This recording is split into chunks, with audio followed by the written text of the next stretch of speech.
NT Ramarao గారు ఉన్నప్పుడు అన్నదానం పెడితే నేను దానికి అదనంగా ప్రాణదానాన్ని కూడా ప్రవేశపెట్టాం. అన్నదానానికి ఇప్పుడు 2,000 కోట్లు కార్పస్ కూడా ఉంది.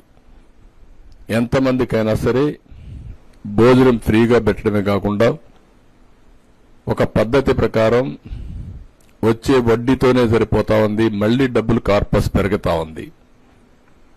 అన్నదానంలో కూడా మీరు చూస్తే ప్రాణదానం కూడా కార్పస్ పెరుగుతా ఉంది, రోజు రోజుకు పెరుగుతా ఉంది. ఈ కార్యక్రమాన్ని 2003లో సిమ్స్ లో ప్రారంభించాను.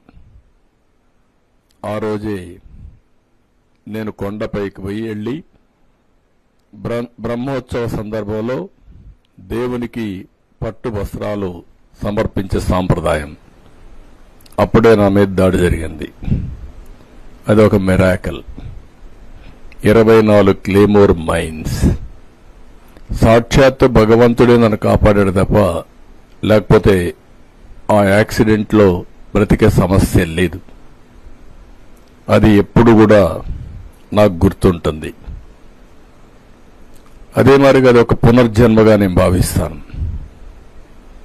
అందుకే నేను ఏ పని చేసినా ఒక పవిత్రంగా 2 నిమిషాలు వెంకటేశ్వర స్వామిని తలుచుకొని చేస్తాను. అదొక నమ్మకం, నాకు ఒక బిలీఫ్ కూడా.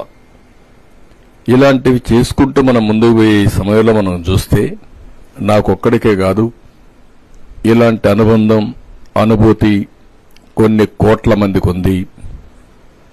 అది వెంకటేశ్వర స్వామి మహత్యం.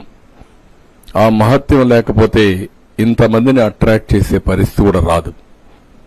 నేను ఎప్పుడూ చెప్పేవాడిని, ఎవరైనా పర్వాలే కానీ వెంకటేశ్వర స్వామి ఎప్పుడు కూడా అకౌంట్స్ ఎప్పటికప్పుడే సెటిల్ చేస్తాడని. ఇదే సమయంలో మీరు ఒకసారి చూస్తే రాజశేఖర రెడ్డి గారు ఉన్నప్పుడు 7 కొండల్ని 5 కొండలను అంటేనే, ఒక మాట అంటేనే నేను చాలా ఫైట్ చేశాను.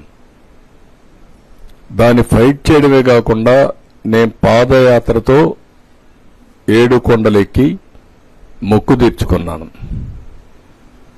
ఎందుకంటే ఒక నమ్మకంతో ఏ పని చేసినా, పోరాటం చేసినా, అవన్నీ చేశాం. ఎన్నో ఆందోళన చేశాం దేవుడి పవిత్రత కాపాడడానికి.